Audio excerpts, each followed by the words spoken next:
What's up, everyone? Welcome to Bluegrass State of Mind, the show where three college roommates talk life, sports, and all the ridiculous things that happen in an apartment we like to refer to as Room 302.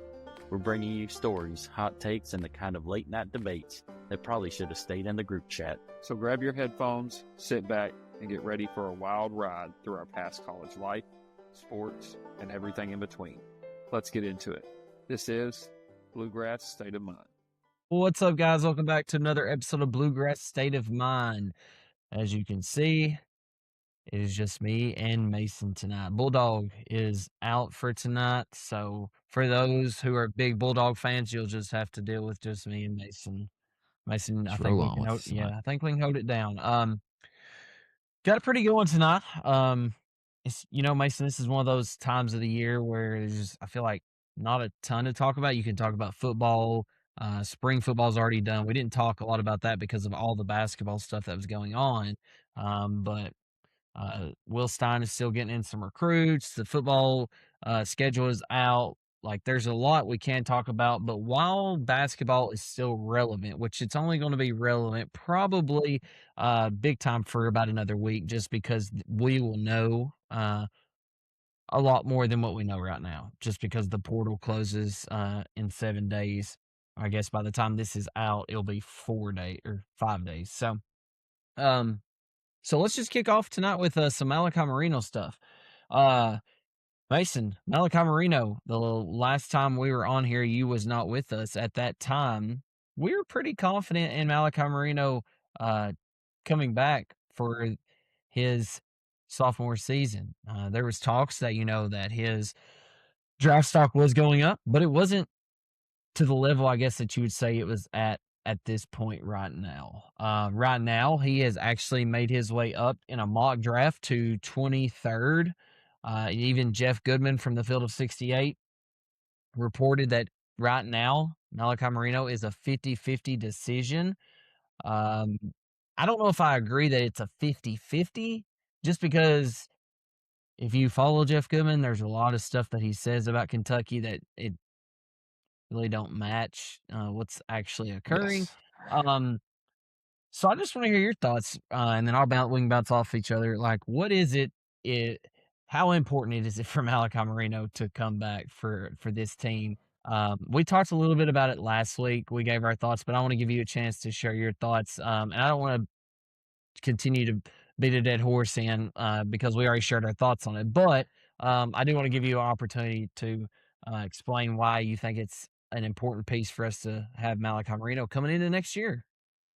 Yeah, I mean, obviously it's very important right now. Looking at our roster, he's supposed to be our starting five, and Mark Pope came out and said he was our number one priority going into the offseason. So you think about everything we've done here in the offseason, trying to build a team around thinking that we're going to have Moreno back. And then if he ends up staying in the draft, I know that's obviously different, but in a sense, it's another kind of Pope miss, right? Like his number one priority, and he ends up going to the NBA, which, of course, we all want what's best for the kid and want him to succeed, reach that next level. But at the same time, you sit here and think about it. If we miss out on Malachi Moreno, and we'll talk here in a minute about some other options, I think, but like Momcilovic, if we miss out on him as well, then it's starting to look very, very bleak. So I think very, very important that we get Moreno first and foremost, but we also need, some other help.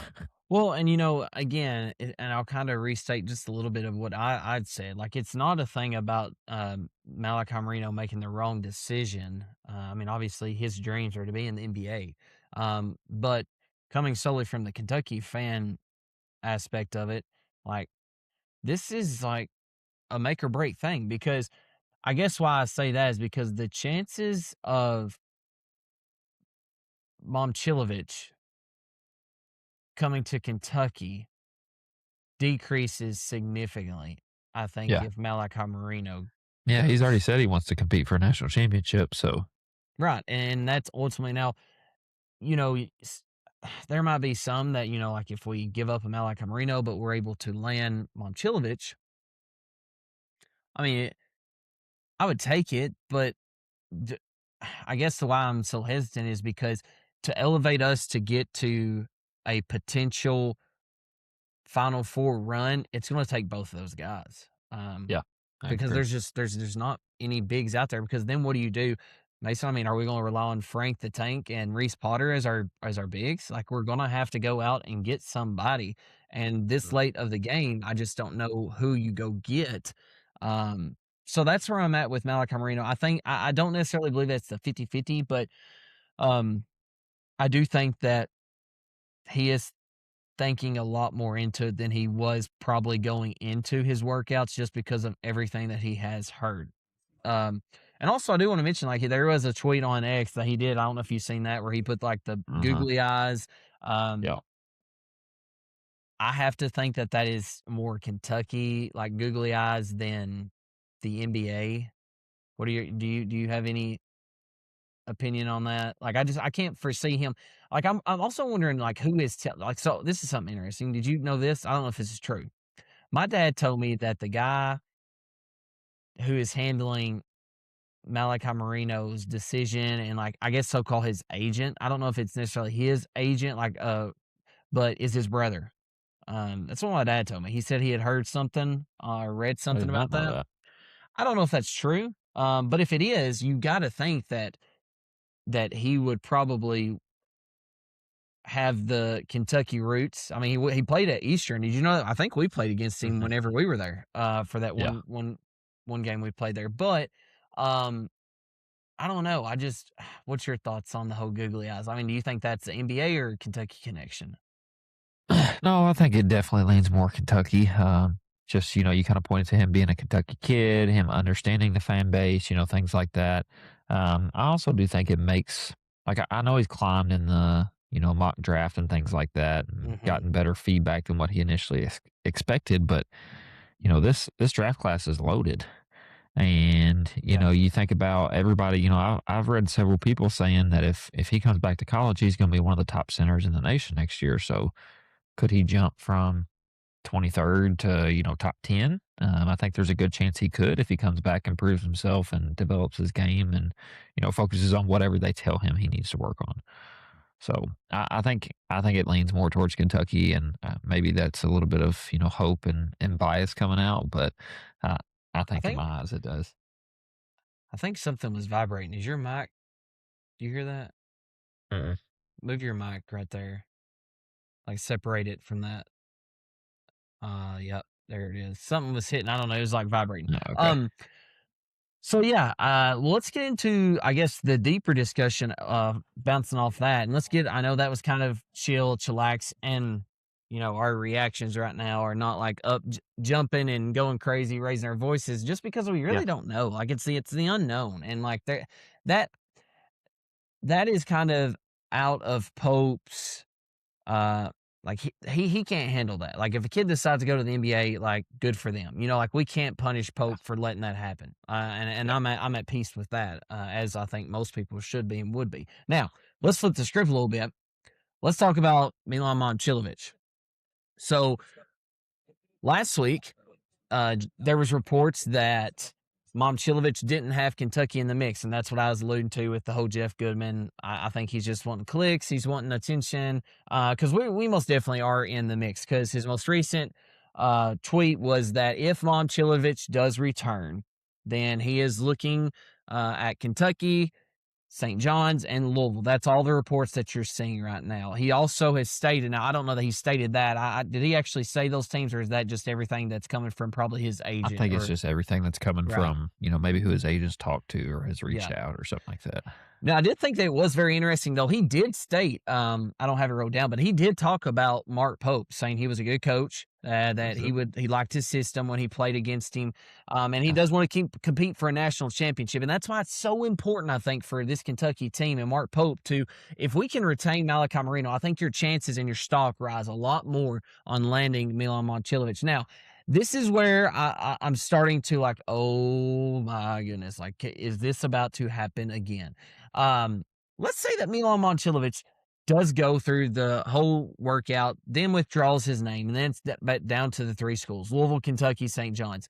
At that point, Mason, I think that it's a great discussion to be had, that, just a few weeks ago, we talked about you got to land Rob Wright. You got to land Donnie Freeman. You got to land Tyron Stokes. We didn't land any of those guys. Yep. What we thought may have been the most important recruits, does that kind of brush to the side, and now it's like, oh my goodness, here is another opportunity. A big fish is coming close to your net. We know, and it's the same thing, Mason. It's the same thing. We know that Momcilovic is probably interested. We know that we have the money. We know that we have the roster spot for him. It's all about just getting the dude.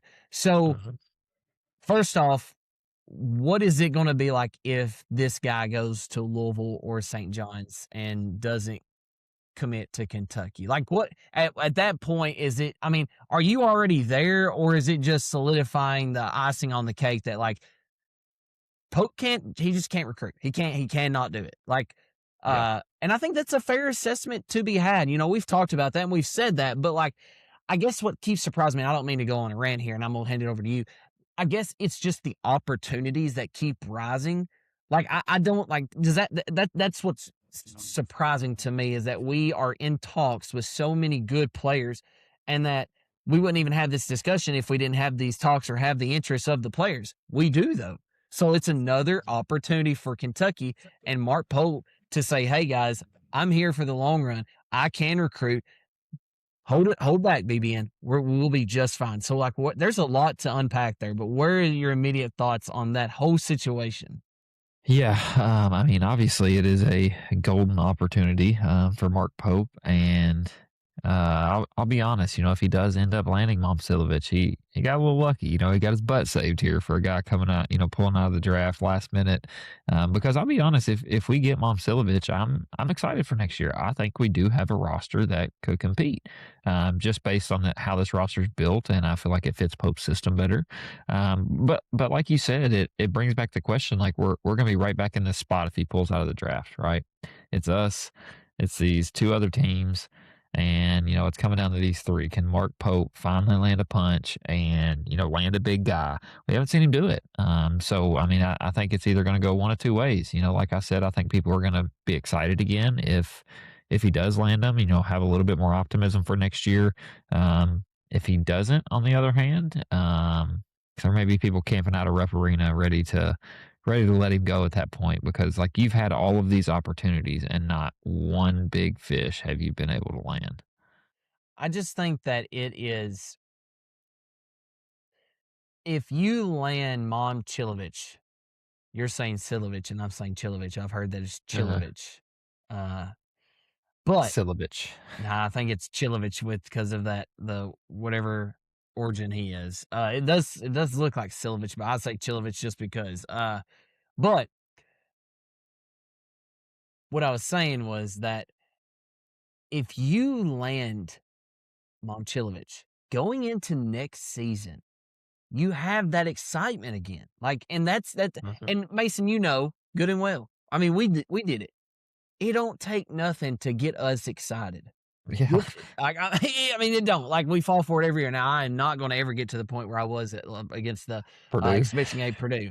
But, I mean, seriously, that's how passionate we are. We want to succeed and have that success. Like, it's at our fingertips. Like, show us something. Give us just a little bit of a taste of something, and we will be all in. Now, also, though, if we don't land him and Marino does go to the draft, I just don't know what you have to be excited about next season. I don't. Like, I agree. And that's coming from I want Mark Pope again to succeed.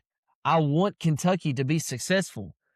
But, like, Mason, what is there? Like, I mean, yeah, you have Zoom Diallo and Alex Watkins.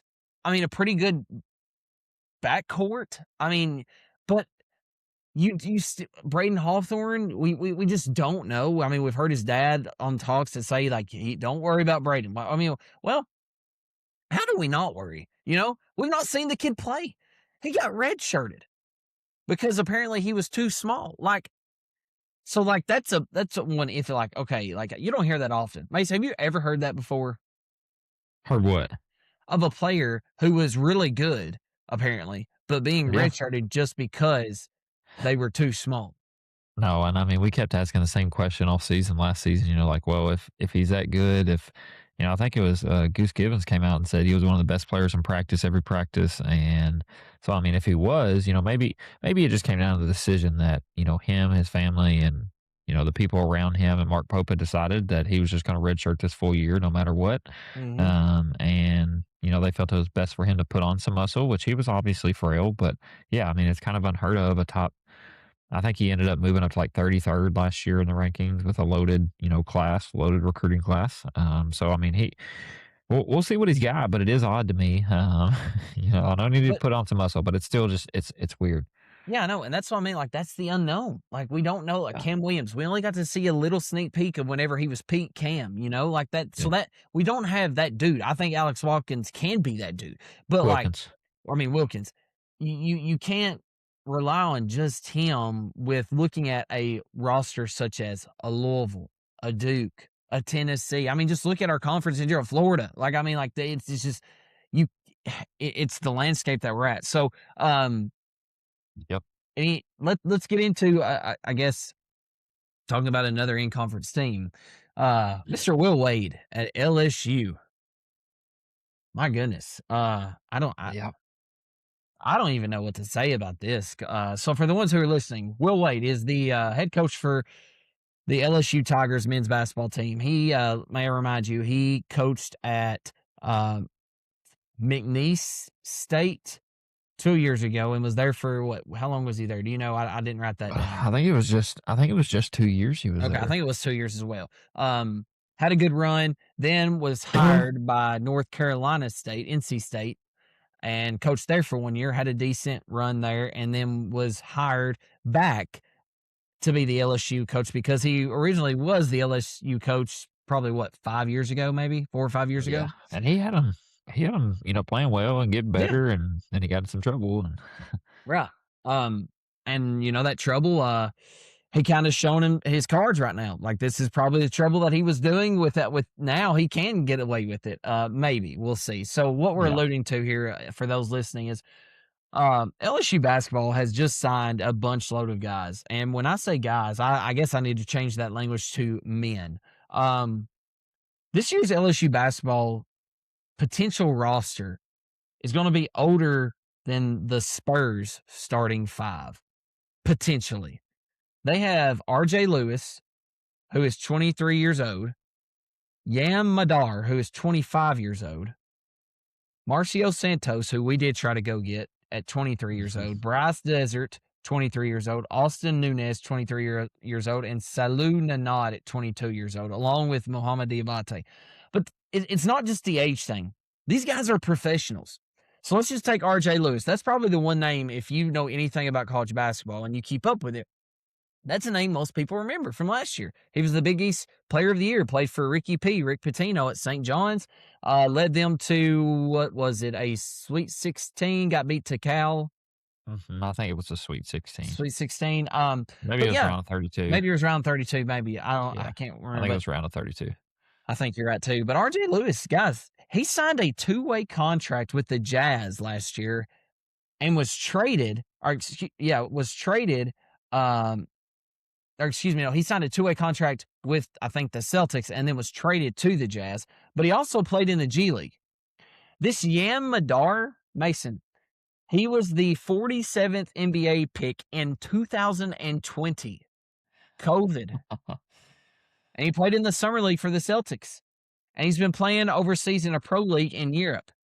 Salou Nanad, he was drafted by the Cavaliers just last year. These guys, Mason, are all professionals. Like, literally, everybody on his team. Now, you could make the case like, well, didn't you all go sign some guys who were in the European League or playing in Europe? And my rebuttal to that would be like, well, our guy is not 25 years old. Actually, one of them will be. I can't really say that. That's the injury. Yeah. That's the guy, Frank the Tank, right? He's the one who's going to be 25, but he had eligibility because he got hurt for 2 years and then COVID year or something. But our whole roster's not full of European pros. Like, and this is a tough spot because Kentucky, we do have some guys. So it's kind of like, well, are you going to like be a hypocrite here and just bash Will Wade because you have some players? Like, where are you at with this? Because I think this is a really interesting discussion to have because of what we have on our roster. I don't think it's necessarily what Will Wade has built. Yeah.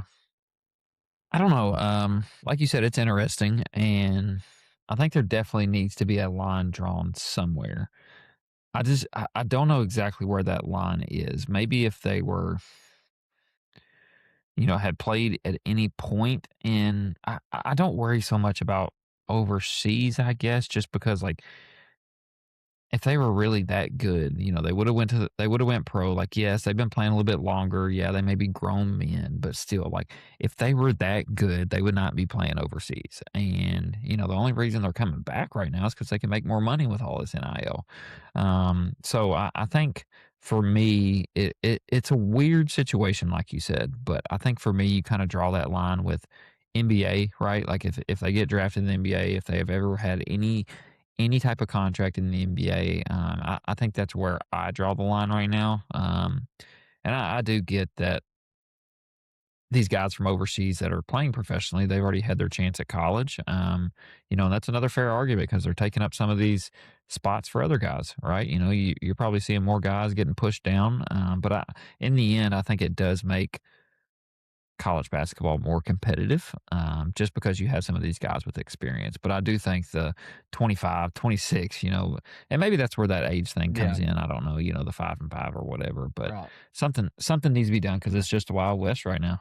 Well, we have had that discussion on here before about, like the level of college basketball, the competitiveness of it is at the highest level it's ever been, and it's because of what's going on. But getting back to, the age and stuff with Kentucky, how we do have Frank the Tank. I did want to correct myself if I said anything wrong. I don't think I did, but he is going to be 25 years old. But 3 of those years were due to this will be his 7th season, but one was for the COVID season, which he did get for that eligibility. And then he also had 2 or 3 seasons where he had medical problems. So that was why he is so old. But man, Mason, I just think as much as you think that Will Wade is crazy building this roster, can you blame him?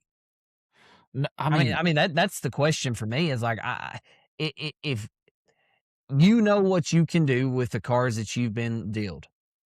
So he's playing them. I mean, is he going to get all these guys? I mean, obviously they have to go through some eligibility stuff. Maybe not. But like, he's not cheating the system.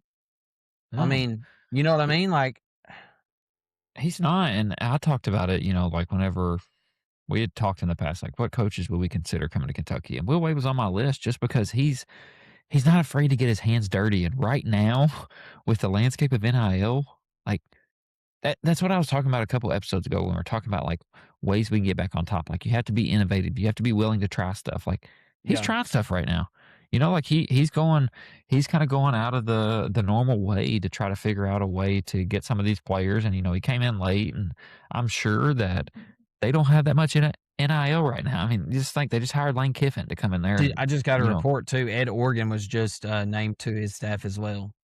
See, I mean, like they're trying to load up on football right now, so he's probably limited in options, and he's just being resourceful and trying whatever he can. Which is, I don't blame the guy. I'll say that I don't blame him. Yeah, I don't think you can. I mean, like I said, if you're going to have somebody to blame, blame the system. Whoever's like, you can't. You may not agree with the way that he's doing it, or not the way he's doing, but you may not agree with what he's doing. Because when you think of college, you think of young men, not like grown men. That's a development stage. So I 100% back that and will agree with that aspect of it. But as far as like being upset at a coach for going and getting guys who he can go get, he's just got to get eligibility. I mean, I just can't see like how you make the argument like, oh my goodness, that's totally wrong. I mean, the rule book says this, so take advantage of it. You may not agree with the rules, but that's why you don't go for the coach. You go for the rule book. You have BSM from the stands. I do. this kind of ties in perfectly. You obviously didn't know what comment I picked, but we were just talking about SEC and LSU and football and things. So comment, I think it's been a couple episodes ago. Like I was just talking about, like how does Kentucky get back to that level? That's what we were talking about, right? Like what changes need to be made to get us back to that level? And there was a comment on there that said, "It's time y'all realize they may not get back to that level. Look at Bama football." And Colton literally chose that one last week. oh, did he? Yes. Well, on to the next. Oh man, that's hilarious. What are the odds that you actually picked the same one out of all of our episodes? That is funny. Well, I guess we'll move on to our next segment, and if you find something, we can take a break and do that. Let's get into, actually, that's a good segue for a little break here. Let's do a little game of worst case scenario before we get into some NBA and PGA stuff. Worst case scenario. So I've got a scenario for you, and then I got two options, and we can kind of talk about it. So the first one is the worst place to realize you're at the wrong event. Okay, so you realize, oh my goodness, I'm at the wrong event. So your first option is going to be you walk into a funeral and you sit down and you realize that you don't know anybody there because you're like in a rush. You don't really like pay attention to who's sitting there. You just get in there and sit down. Mm-hmm. So you're at a wrong funeral. Okay. Next one is you walk into a wedding and you sit on the wrong wedding. You are at the wrong wedding. And I will say this, you are not in the wedding, but you are attending the wedding. Okay. What for you, which would be worst case scenario? Like to realize you are at the wrong place. Man, those are both tough.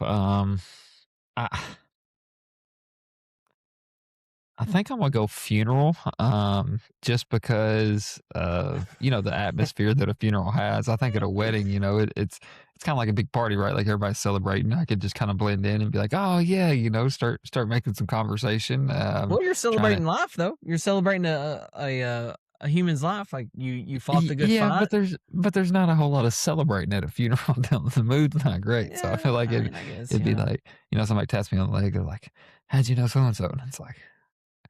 That'd just be really awkward. I think that for me it would be the funeral.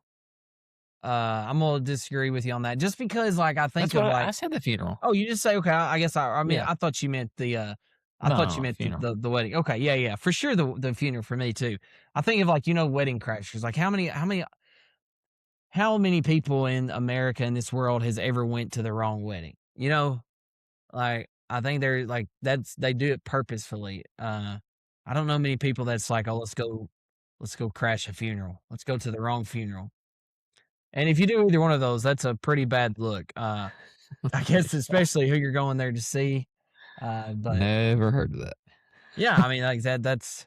Could you imagine though walking in and then like you're sitting there at the funeral and people are looking and like, who is this person? And then you like awkwardly, then you feel bad. So you end up staying. Yeah. You can't just get up in the middle of you guess you could, but like at that point you're committed. It'd be more awkward. Yeah. I mean, that is just an awful scenario to be a part of in general. Yeah. All right, let's go to another one. Your next scenario is worst place to let one rip, fart loudly. That's what it says right here. Okay.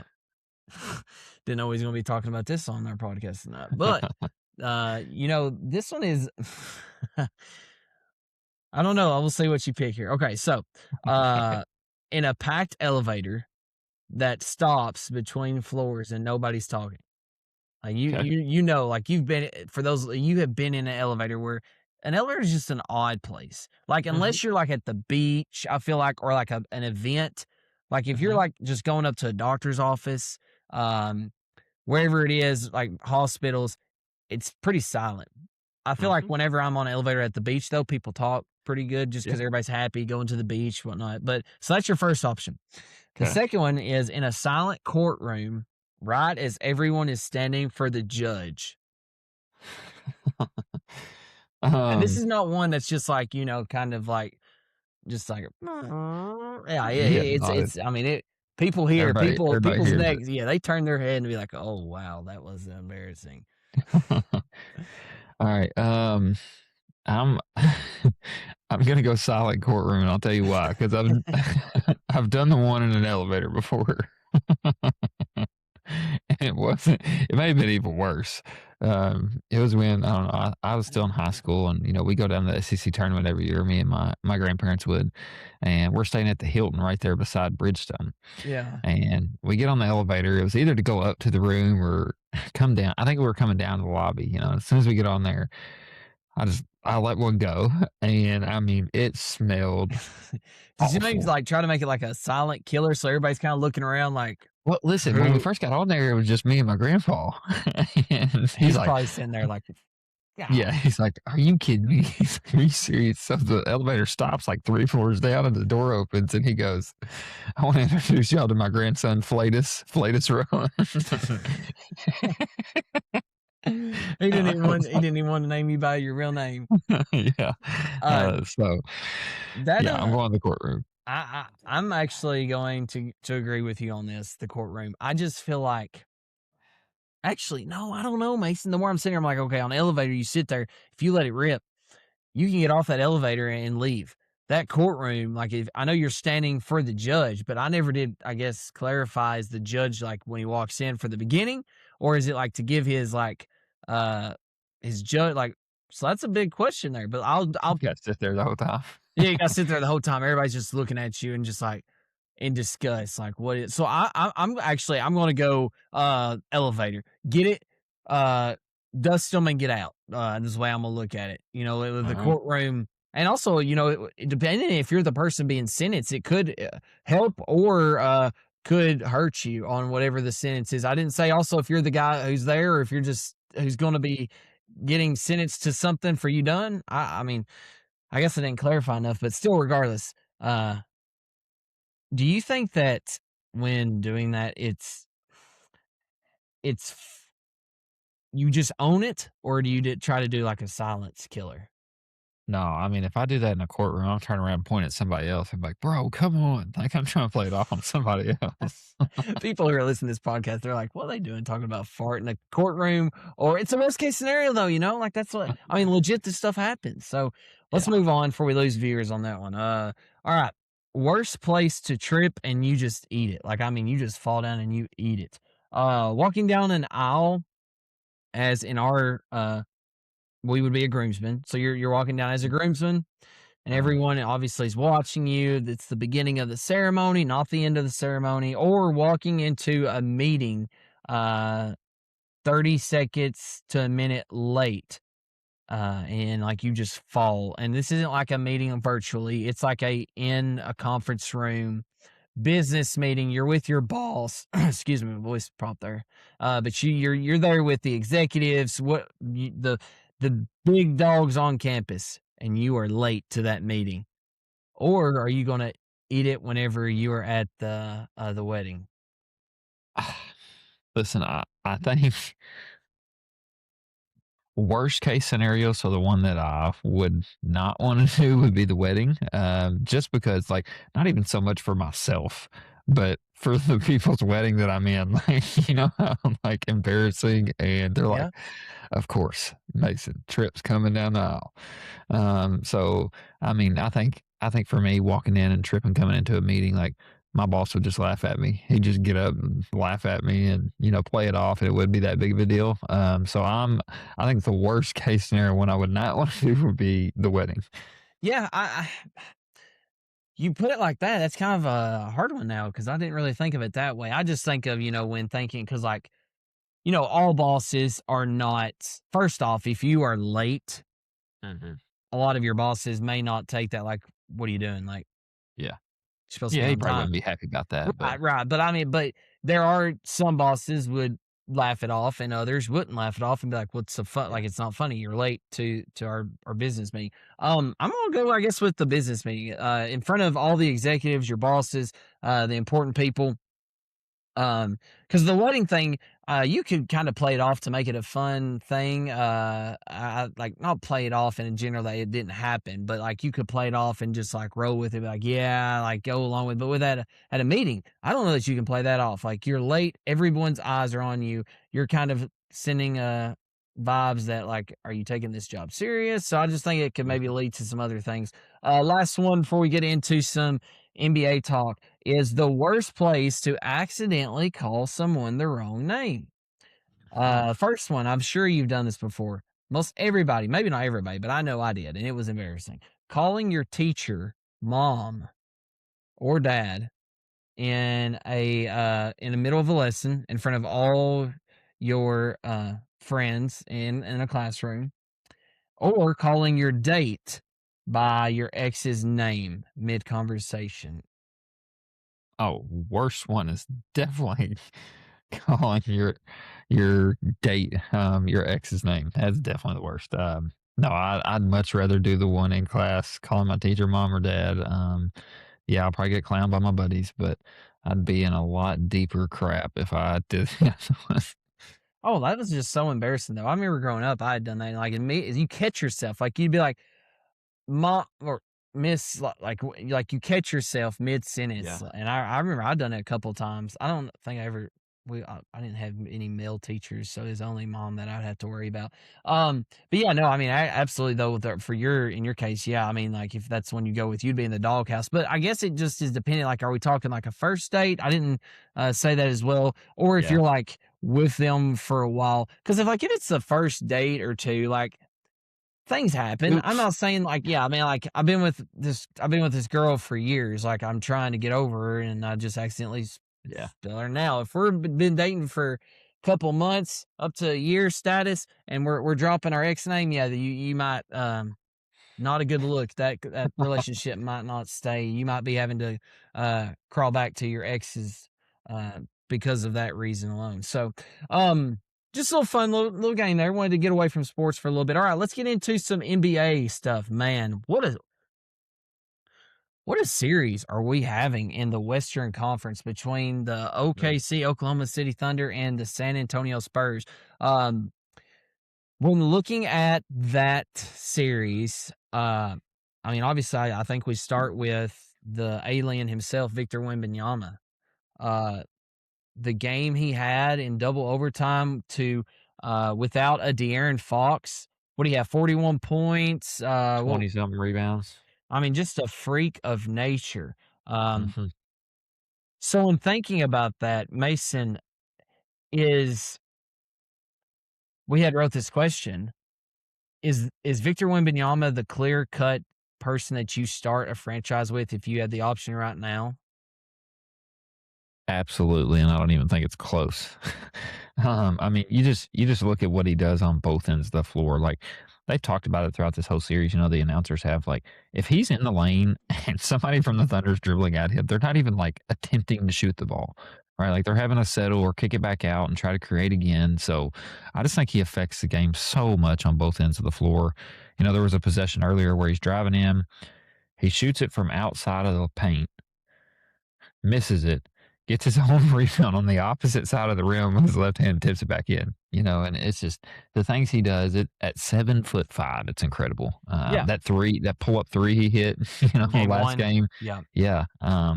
So I think it's clear cut for me. Yeah, I agree. I wouldn't even think twice, like you said. Now, currently, right now, when this episode's released on Friday, currently, right now, we're recording this on Wednesday. The Thunder are up 7 points with 5 minutes left in the fourth. So, if they do find a way to win that game, it would even the series out 1-1. However, though, I mean, the Spurs have momentum going back into San Antonio because they picked that game up that they shouldn't have probably won.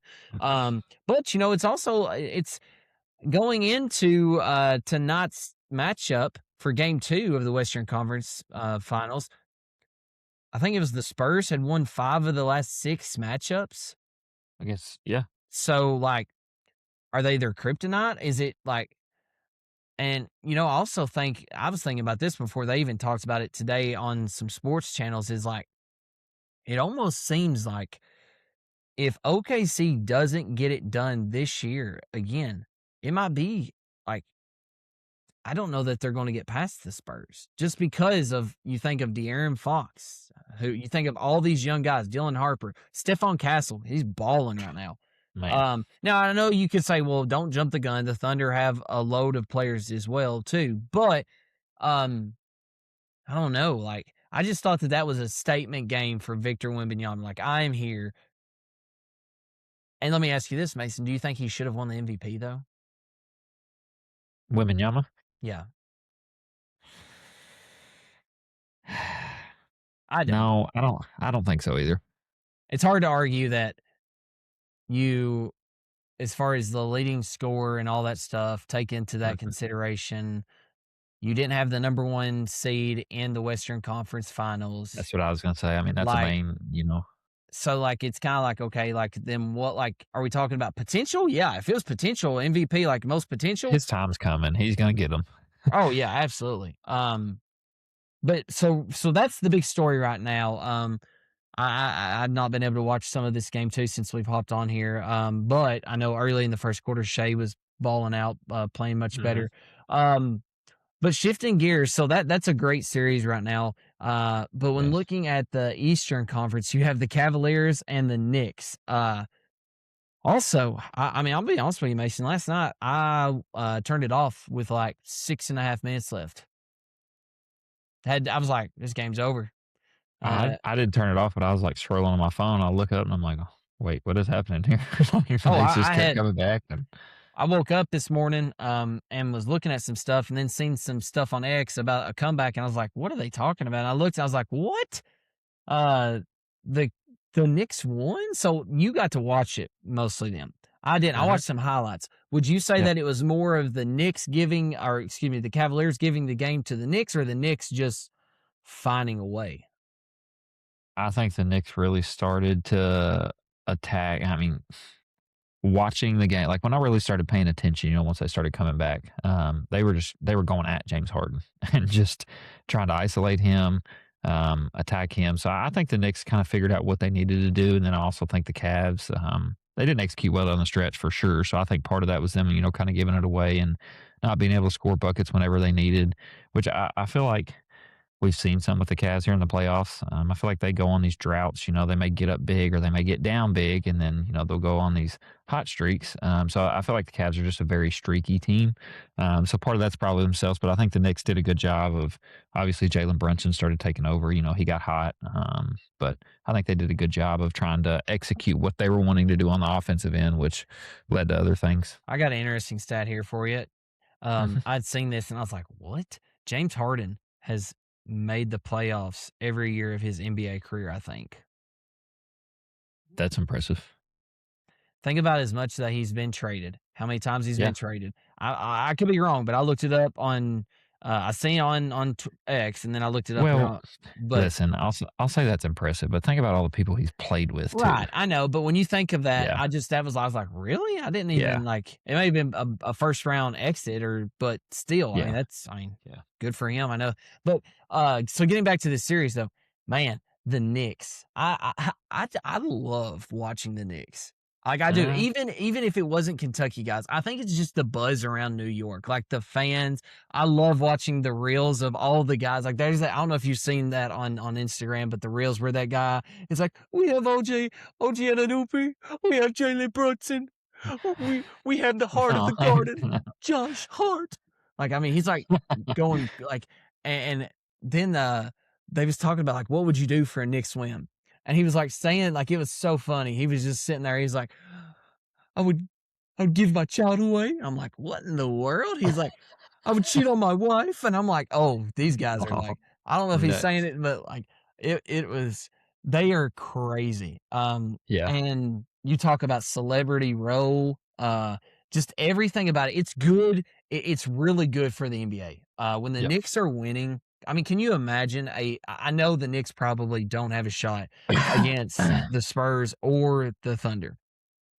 But if the Knicks get to the championship game in the NBA Finals, talk about, I mean, just tickets. I mean, just how absurd they will be as far as pricing. I mean, they're already absurd. But even further than that, what if the Knicks get to the NBA Finals, Mason, and actually win?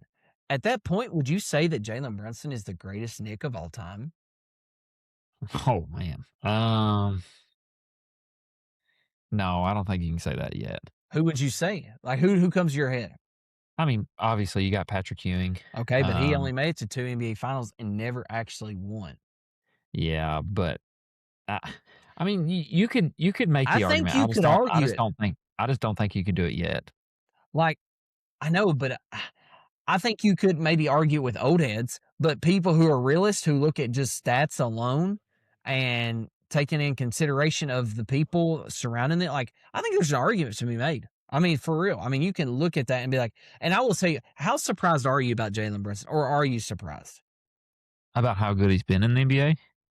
That and at the Very, Knicks. I mean, very surprised. he had a good year at that last year of his Mavs, but I mean, like, did you Yeah. see him like being able No. to be that guy in New York City? No, I mean it kind of reminds you of SGA, right? Like he just kind of came on. Like nobody expected SGA to be SGA. Nobody expected Jalen Brunson to be this good. So yeah, I mean he's really thrived there in New York and kind of taken over as that lead guy. So I mean I'm shocked, I'm surprised, and very impressed because I didn't expect this at all. I want the Knicks to win so bad, and I want the Knicks to win the NBA championship. They got I think it'd Kentucky be guy awesome. and Cat. I know you have Wemby, who's a likable player, and you have our own Kentucky Darren Fox and not Dakari Johnson, Keldon. Keldon Johnson. And then And then you have Kaysen. you have Kaysen and Shea. But the Knicks, man, it'd just be so fun. I mean, you talk, and all these guys on ESPN and these analysts who are New Yorkers. Oh, it'd be hilarious. They'd go crazy. Could you imagine a parade in New York? Oh my goodness. It would be good for the NBA. I agree with that. I don't think they can do it, but Do you I'm think pulling the for 'em Knicks too. are kind of similar to Kentucky? In what way? PR, like Oh yeah, for branding, yeah. I mean, for college I mean, basketball.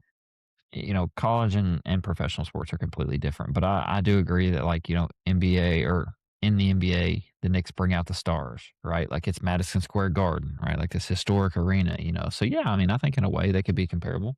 Yeah. I don't know that Lexington brings out the stars as far as that, but I can see as far as though the Kentucky brand itself. All right, well, let's get into our last segment of the night. We'll pick this up real quick. Let's get into a little bit of PGA talk. We're not going to hit home a lot of this just because of time. We have found ourselves going over just a little bit the past few episodes, but that's okay. We appreciate y'all still sticking around. If you are listening to us at this point, please share this with a friend and subscribe to our channel. Follow our socials. We appreciate all you all for staying along with us in this ride. But so for the last segment tonight, Aaron Rai, the PGA Championship was held in Philadelphia. This at Aronimink. I don't even know how you say that. It's such a weird name. It is. But Aaron Rai, the two glove man. Wow. The iron cover man. The iron cover man, the two gloves. There is I don't even know what headlines you go with this. I do want to get to these rules that we had talked about, but let's just give your thoughts on just the tournament itself. And I'll start, and then we'll get into some rules that we had wrote down that we thought needs to be changed. First off, I thought that this was the best major that as far as the layout and the just the course itself, not the field, not who won. I'm talking about the course itself was probably the best major that since I have been in really into golf that I've watched. I truly mean that. Just because of what was led up to this tournament. Like you could say the US Open last year was really difficult because I think +1 won. But the difference is that the players knew that going into that tournament. This tournament, there was a lot of talk, a buzz, like how 16 to 20 under may win this tournament. And when you think of a major, you don't think of that whatsoever. Like you think of bringing out the best of players, tough conditions, playing more like a U.S. Open style of format is what they had said. Fast greens. These greens were very hilly. But I just love seeing the best players on the planet struggle, Mason. And I think the biggest thing for me that I will go back to is I love that if you can't hit the fairway, you get punished. And that was my argument with the whole Rory thing. I will bring that back to light. That was one of the arguments I said, thinking about Augusta. Like, that was one thing that I was like, I've never thought about that before, but it really brought light to me that, hey, is Augusta truly this test of all tests? We don't have to get into that, but I say that because after the weekend, after the first 2 days, Rory was last in driving the field in accuracy, missed fairways, but yet was leading the tournament by like 5 or 6 shots. You look at the first day where he was wildly off the tee and he was like at 4 or 5 over. So I really like the setup that it forces you to, if you don't hit fairways, you have to really get creative and you just have to take your poison. You just got to take it and know, like, okay, I got to get up and down for par here. And that's what you got to go with and live with. As far as the winner itself, Aaron Rai, good for him. Do I think that that's the best for golf? No, I don't. I think obviously you're big time. If Jon Rahm would have won, I think that would have been a big story.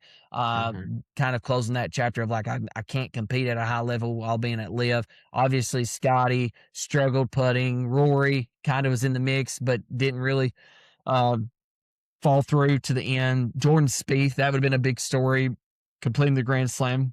So overall, I thought it was a great major. What was your thoughts on it? Yeah, no, I thought it was great as well. Kind of like you mentioned, just seeing the players tested, right? Like we pretty much see every week. You go out there and it's a birdie fest, right? Like who can get to 15 to 20 under. And I know some of the players had some comments about it, about how they thought, some of the pins were really tough, or it was really hard to do this. It was really hard to do that. Kind of like they were complaining a little bit. Right. Welcome to our life, Yeah, but I mean, then you hear like they asked Justin Thomas about it, and he was like, "I think this is how majors should be. Like majors are your biggest test in golf. They should be tough." He was like, "So I think it was great that it played hard, and we don't get this every week, and I think it's great whenever you have to bring your best during these major competitions, and I think that's a great way to look at it." And obviously Justin, I think his third round wasn't great, but I mean he had a great round on Sunday and was clubhouse leader for a long, long time. So I do think it's great whenever these majors are like this. Just going out there and testing them. You see guys struggling. You see guys taking double bogeys, triple bogey. Yeah, you see it's relatable, right? Instead of just driver, wedge, birdie. Driver, wedge, par, birdie. So, well, and it like and that's why they talk about when you hear golf, you hear about like the mental aspect of it, and when you see the roughs and the second cut the way that it is at that major, and you see the slopes of these greens, that doubt starts to kind of get in your head. And then it's that mental aspect. And it's like, okay, I've got to hit this fairway. And then you see guys who are not like being punished, like it all comes back to the mindset, the mental aspect of it, because like these guys knew after the first day, they knew, that the setup, what it was going to be like for the rest of the week. After those first day pins, I think Scotty was like saying like maybe it was the second day, but when Scotty Scheffler says this is the toughest pins that I've ever played on while I've been on tour, like it's pretty difficult. Like Mason, like I don't think I'm breaking 130 maybe. Yeah, me either. Definitely not. Especially with, like, you see some of these guys too, like they were hitting, it looked like good fairway balls, and those fairways just had so much slope that they'd run right off into the rough, and then they'd have a terrible lie. Yeah. 10 was just like, I was like, oh, that's a great ball, and then it just keeps going. I'm like, oh man, they're in the second cut now, and now it's like a huge rough for them. All right, well, let's get into our last little bit here. So going right along with the golf, talking about golf rules, and the reason why this got brought up is because when thinking of Aaron Rai, not that it's a rule, but he just does something a little different. He has 2 gloves, he has iron covers, and the iron cover is more so in to remember his father by, apparently. So that's a cool story. But Mason, what's one of the like first? I have a feeling our first one or second one's probably the same. But Yeah. what is like the obvious for you when you thinking of golf rules? What is the one that's just like it just doesn't make sense? Like it needs to be changed. It hurts the game. Obviously, I'd say you have this one on there, but hitting out of a divot in the fairway. It's my Like first if one. yeah, if you hit the fairway, there's no reason why you should be penalized for landing in somebody else's divot. Like you have no control over that. Nobody has any control over it. No closer to the hole. Let them take it out of the divot and play it. You know, is 6 inches really that big of a deal? No, I agree. I mean, like it's you are penalizing a player for doing what they are supposed to do. Yep. Like it makes no sense. Yep. So, my second one I got on here, I guess some people may disagree, but like as far as like why is it there? I guess is where I'm coming from. And why do we have a limit on it? It's the 14 club rule. Mhm. Um, like it would be different if like okay, this certain amount of players you've been on tour for 10 years, you're allowed to have as many clubs as you want. But if you've only been on tour for 5 years, you only are allowed 14 clubs. Like if it was something like that, then yes, like okay, like so like that don't make any sense whatsoever because it's hurting players or could be helping players. But in this case, why do we have 14 club rule? Why?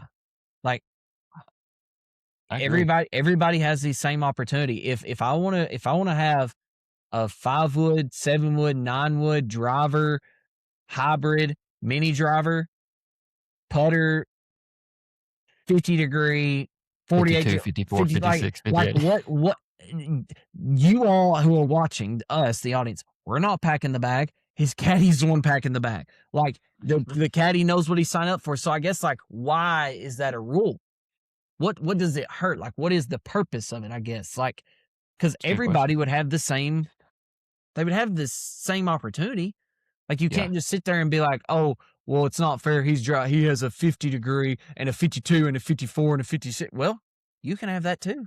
I mean, like, I guess if it helps them, Mason, if it elevates your game, Mason, from shooting a 85 where you only have 14 clubs, but if you could carry more clubs and you play and you feel more comfortable and it allows you to shoot an 80, 81, I mean, that's 4 shots. You know what I mean? Like, it just don't make sense to me. Why is there I a agree. limit to that? Have you ever Yeah. thought about No, that? I have, but I mean, you bring up a good point. Like, why is? I mean, I guess I've thought about it just because, like, you see the PGA, but like, I've never actually went out there and been worried about it, you know. But that is a good point. Like, why do you have it? Like, I don't know. Maybe it's just trying to prove that they're the best of the best, and they got to be able to create shots with these other clubs. I don't, I don't really know. I mean, I could see that argument, but at the end of the day, like if we want to see the best golf, you want to see these guys who can do what they can with what they like to use, then that's where I would make that argument. Just a thought. What Yeah. do you have any more? Yeah. I have one more, and it kind of goes into. So I don't know if you saw the situation last week with like JT's group when they got put on the clock and were going to be penalized. And like I get pace of play, right? Like you don't want people taking forever, and most of these guys understand that and they're professionals. But like JT came out and said, like the way this course is playing, like one, how do you determine what that pace of play is? Because each course is going to play different. You know, it may play different one day because of the weather than it does the next. And I feel like if it's, if there's one guy in your group who's all over the place, right, and he's 9 over through the first 5 holes and it's taking forever, like why should the whole group be penalized? Right. And I just feel like in professional golf, like everybody understands, everybody has that courtesy. Like they're not purposely trying to, slow down play. Like they're obviously struggling. Yeah. you know. It's kind of like whenever you said, why does everybody have to pay? I think of like, like in basketball or any team at that matter, it's like one guy's failure, you all have to Run the sprint again. run the sprint. You all have to do this because of that one guy. In the center, like, why do we have to do that because of him? We're a team. Yeah. I think of, when I was teaching too, like if, you'd hear like if one kid talks before we go to lunch during quiet time, then the whole class doesn't get to go to recess or whatever it may be, like just thinking Yeah. of that. That I do like that one as well. I got one here for you. It's not a rule, but it's I read this somewhere, and I guess we'll close with this because this will be my second one.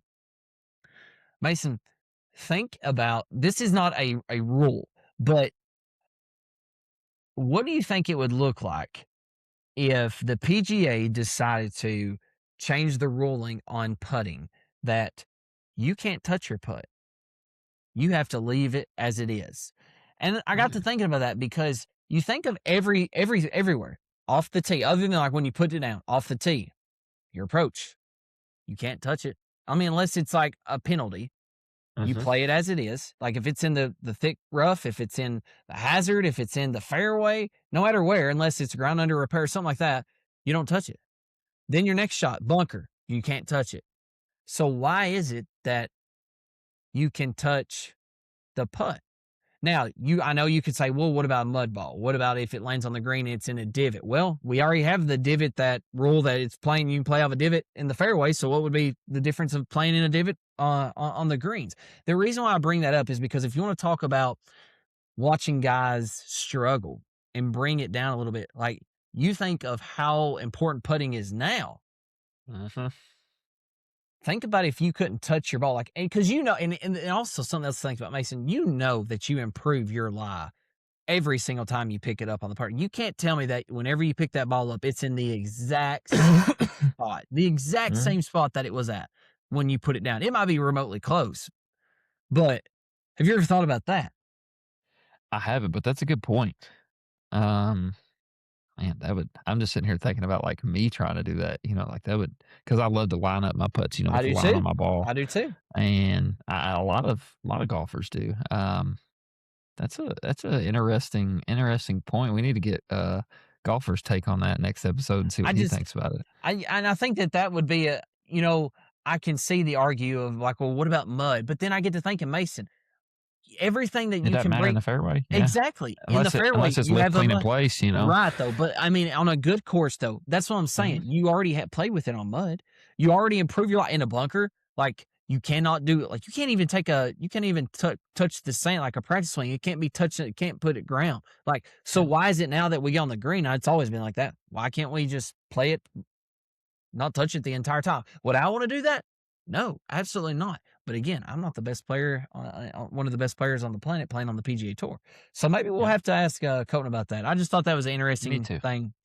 Maybe we can also get somebody actually other than Colton on his take too, kind of argue it maybe. But hey, we appreciate y'all. We are right at the hour mark. If I'll say it again, if you like the content, please subscribe to our channel. Follow us on our socials on TikTok, on Facebook, Instagram, Bluegrass State of Mind. We love doing this, and we will be back next time. Hopefully we do have Colton and Bulldog. This has been another episode of Bluegrass State of Mind. And Mason, as always, go Cats. Go Cats. That's a wrap for this episode of Bluegrass State of Mind. If you enjoyed the show, make sure to hit that like button and subscribe so you never miss an episode.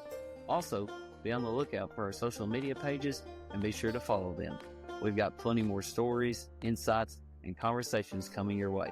And if you really loved it, make sure to share it with a friend. From the hills to the hollers, thanks for tuning in. Until next time, keep that Kentucky spirit strong.